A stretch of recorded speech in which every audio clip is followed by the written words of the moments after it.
Assalamualaikum warahmatullahi wabarakatuh.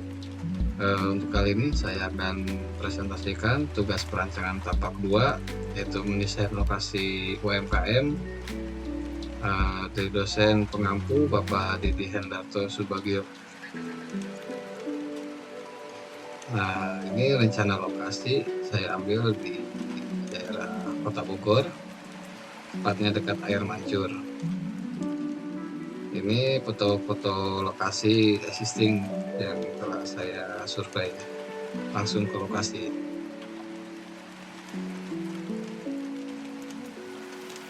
Keadaannya seperti ini, memang ada beberapa fasilitas di lapangan yang kurang menunjang untuk aktivitas UMKM di lokasi.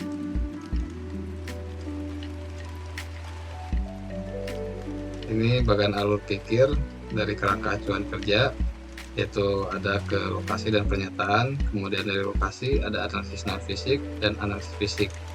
Analisis non fisik sendiri terbagi menjadi 5, yaitu studi literatur, kemudian ada studi banding, kemudian ada aktivitas penghuni, program ruang, dan sirkulasi ruang. Kemudian di analisis fisik yaitu ada analisis lingkungan, analisis ukuran, kontur, drainase, vegetasi, sirkulasi pejalan kaki dan kendaraan. Kemudian ada penentuan pintu masuk, pemandangan dari tapak, pemandangan ke dalam tapak, itu ada analisis kebisingan, kemudian ada analisis manusia dan budaya, kemudian ada angin, curah hujan, dan lintasan matahari.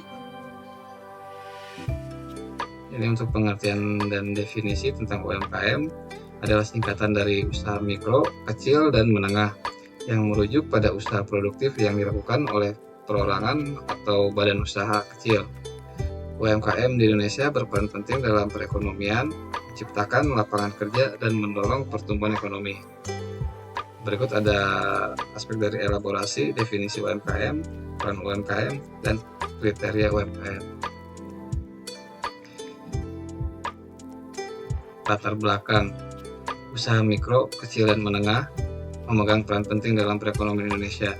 Berdasarkan data dari Kementerian Koperasi dan UKM atau UMKM menyumbang lebih dari 60% terhadap produk domestik bruto atau PDB nasional dan menyerap sekitar 97% tenaga kerja.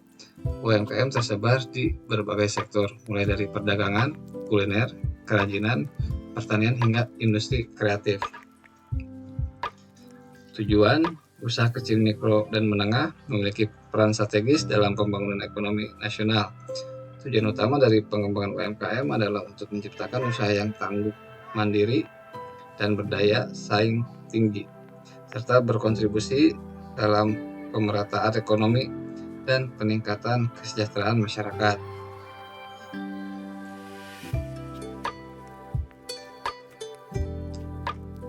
Batasan: UMKM memiliki batasan-batasan tertentu yang bertujuan untuk menciptakan bangunan usaha yang efisien, fungsional, hemat biaya, dan sesuai dengan kebutuhan serta kemampuan pelaku usaha kecil. Dan ada juga batasan tersebut, yaitu meliputi skala dan luas bangunan, biaya pembangunan, fungsi dan adaptabilitas ruang, kemudian ada kesesuaian dengan zonasi dan perizinan.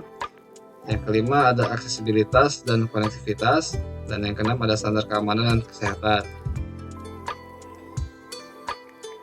Pernyataan dari site. Site adalah lokasi fisik tempat suatu kegiatan usaha UMKM dijalankan. Dalam perencanaan sektor, pemilihan dan pengolahan site sangat penting karena akan mempengaruhi keberhasilan operasional usaha, kenyamanan pengguna, serta efisiensi bangunan. Yang pertama ada kriteria umum site untuk UMKM, terbagi menjadi beberapa aspek, yaitu dari aksesibilitas tinggi, kesesuaian dengan zonasi, kondisi topografi dan lingkungan, ketersediaan utilitas, kemudian ada dampak terhadap lingkungan sekitar. Yang kedua yaitu jenis site berdasarkan lokasi UMKM, site di kawasan pemukiman, site di kawasan komersial, dan site di kawasan industri kecil atau menengah.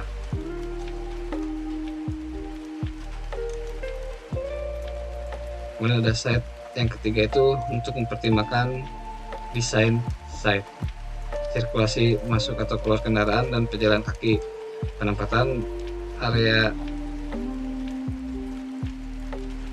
servis seperti loading dock, parkir dan ruang penyimpanan. Kemudian ada pemanfaatan pencahayaan dan vegetasi alami, pemisahan area usaha dan area tinggal atau jika usaha menyatu dengan rumah.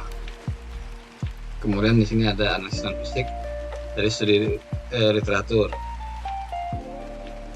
Lanjut dengan studi banding, ada beberapa aspek, yaitu ada 4 yang saya terapkan.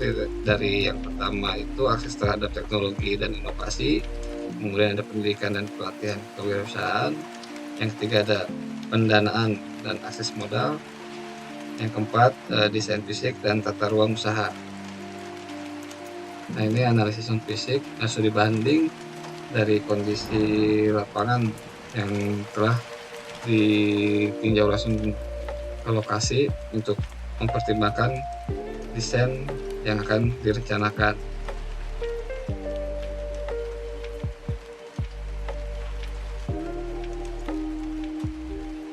Kemudian ada aktivitas penghuni. Dari yang pertama yaitu zona produksi atau dapur, kemudian ada zona pelayanan, yang ketiga ada zona konsumsi atau ruang makan, yang keempat ada zona sirkulasi, yang kelima zona servis, yang keenam zona outdoor. Ini program ruang dari 3 aspek, itu pelaku aktivitas dan kebutuhan ruang. Dari situ kita bagi menjadi 3 untuk pedagang kuliner, pengelola, dan pengunjung. Kemudian sirkulasi ruang, ini untuk zonasi sirkulasi ruang. Di tengahnya itu yang di depan ada parkir kendaraan, kemudian ada pos jaga, ada bak penampungan sampah di depan, ruang genset, kemudian ada fasilitas juga musola, toilet, dan gudang. Kemudian untuk di sisi kirinya nanti ada ruang pengelola, kemudian ada kios-kios dan area semi outdoor. Masuk ke analisis fisik. Dari analisis lingkungan, di sini sudah tergambar peta Indonesia, kemudian peta Jawa Barat, kemudian ada peta Kota Bogor dan rencana lokasi yang lebih detail lagi. Kondisi tapak existing. Dari kondisi tapak existing sudah terlihat bangunan existing akan dibongkar. Kemudian respon KPI adalah penataan ulang area yang akan dijadikan wilayah UMKM dan fasilitas penunjang lainnya. Kemudian untuk analisis ukuran luas lahan yang rencananya akan kita desain yaitu sekitar 4.500 meter persegi, dengan garis padan bangunan 3 meter, kemudian ada KLB-nya 2,5 dan KDB-nya 2.700 meter persegi. Kemudian ada analisis kontur.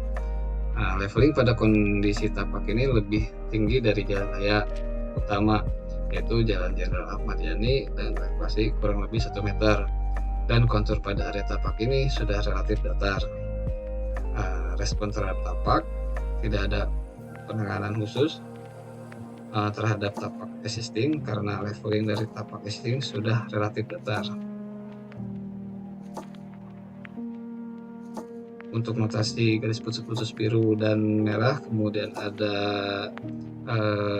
lingkaran biru dan kuning, yaitu kalau untuk titik garis putus-putus warna biru rencana saluran baru, kemudian garis putus-putus merah itu saluran utama pada tapak sisi yang sudah ada, kemudian yang lingkaran biru itu tiang yang sudah ada di lokasi, dan lingkaran kuning rencana resapan.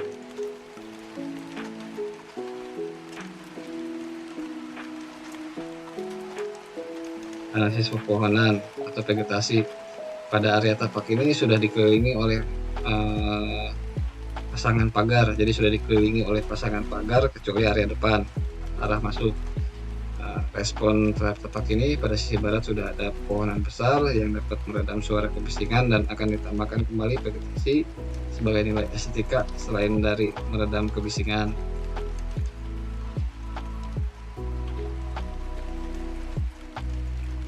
Kemudian analisis sirkulasi pejalan kaki dan kendaraan untuk garis putus-putus merah dan biru. Yang merah itu untuk kendaraan roda 2 dan 4, dan untuk yang garis putus-putus biru itu untuk pejalan kaki.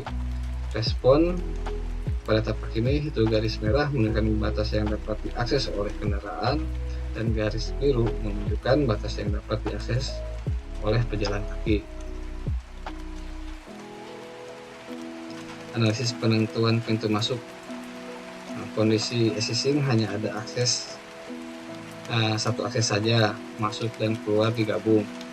Respon pada tapak ini, rencana kami itu akan dibuatkan akses masuk dan keluar dari area tapak secara terpisah.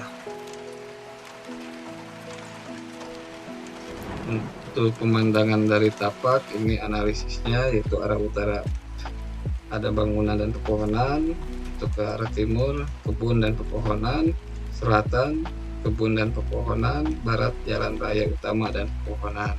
Memang di area ini sudah banyak area vegetasi di sekeliling tapak existing.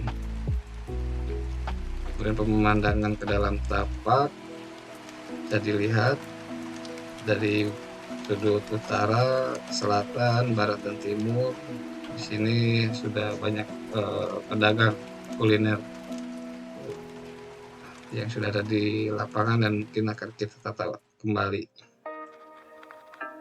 Kemudian analisis kebisingan itu utara, timur, selatan dan barat. Nah, lokasi dari garis biru itu sedang, tidak terlalu bising. Kemudian yang kuning dari sisi timur dan selatan itu rendah. Kemudian ada dari sisi barat tingkat kebisingannya tinggi karena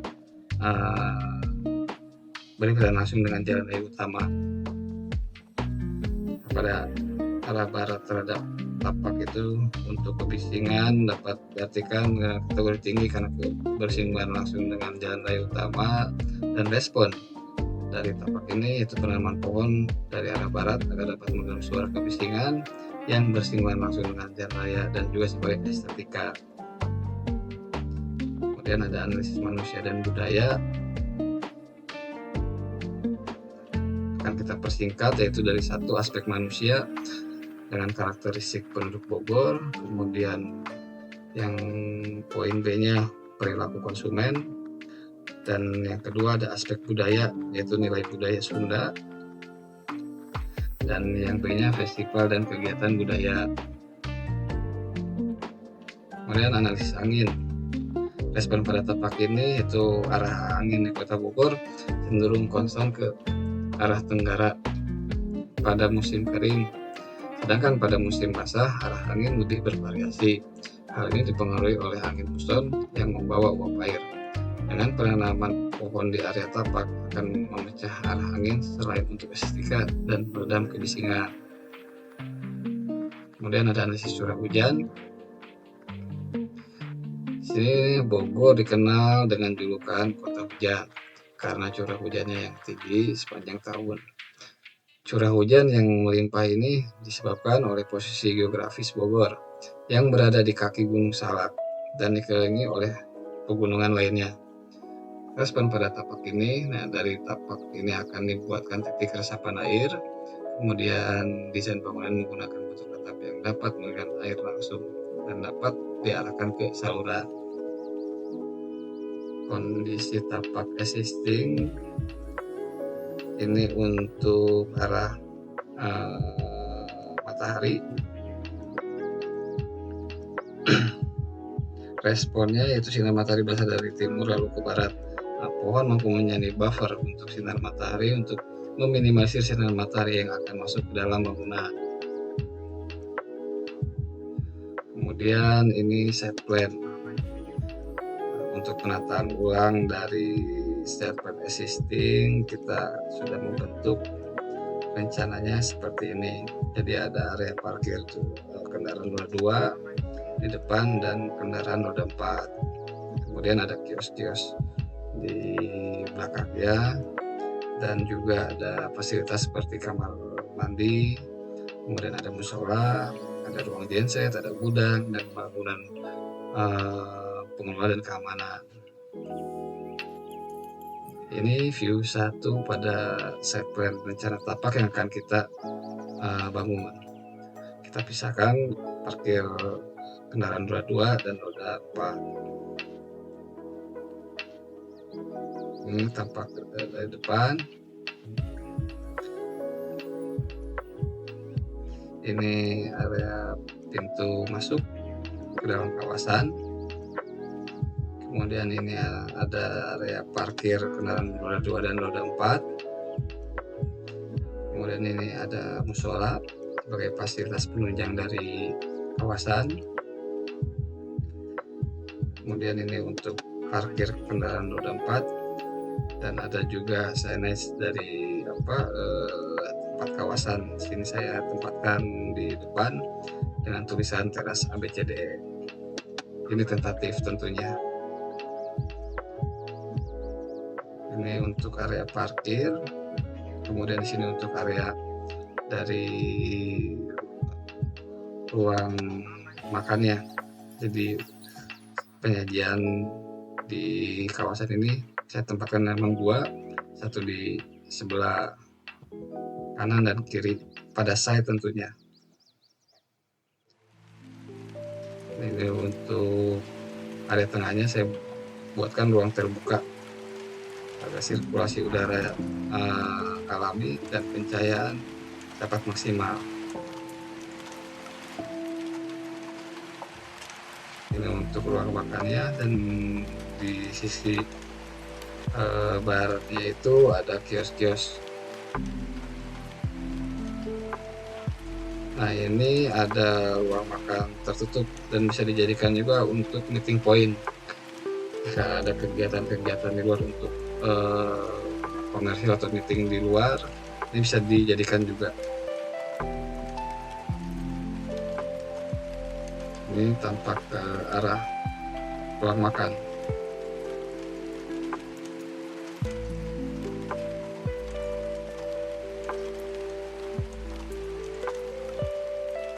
Ini bangunan pengelola yang rencana kita desain di sisi barat.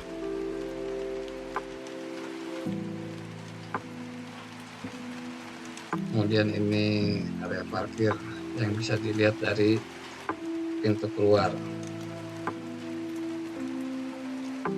Nah, ini untuk pintu keluar dari kawasan.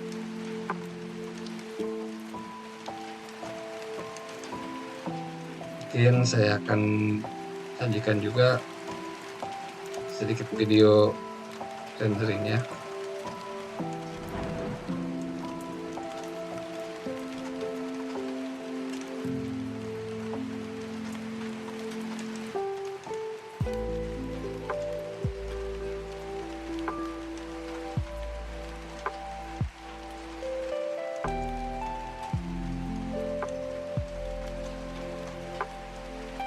Ini area parkir.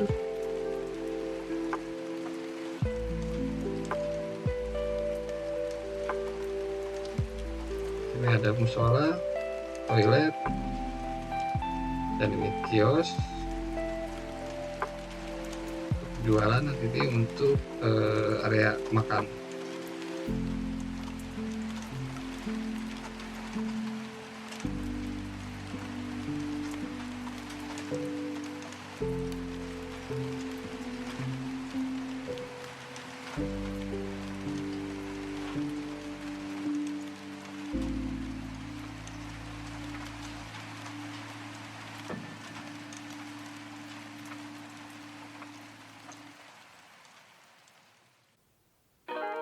Nah, di sini ada toilet juga, dan ini ruang makan tertutup atau buat meeting, untuk meeting.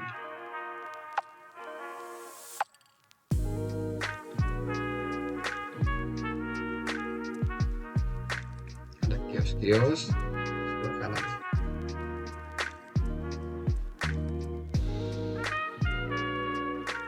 Kemudian bangunan pengelola.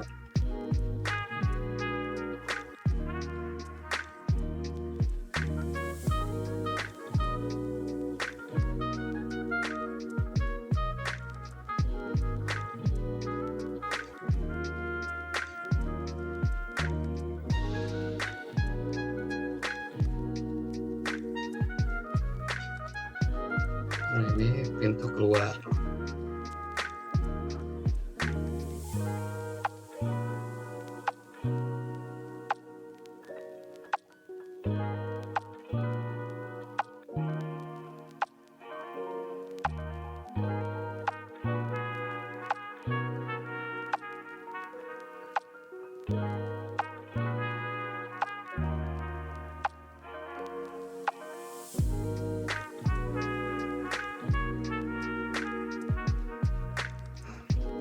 Ya.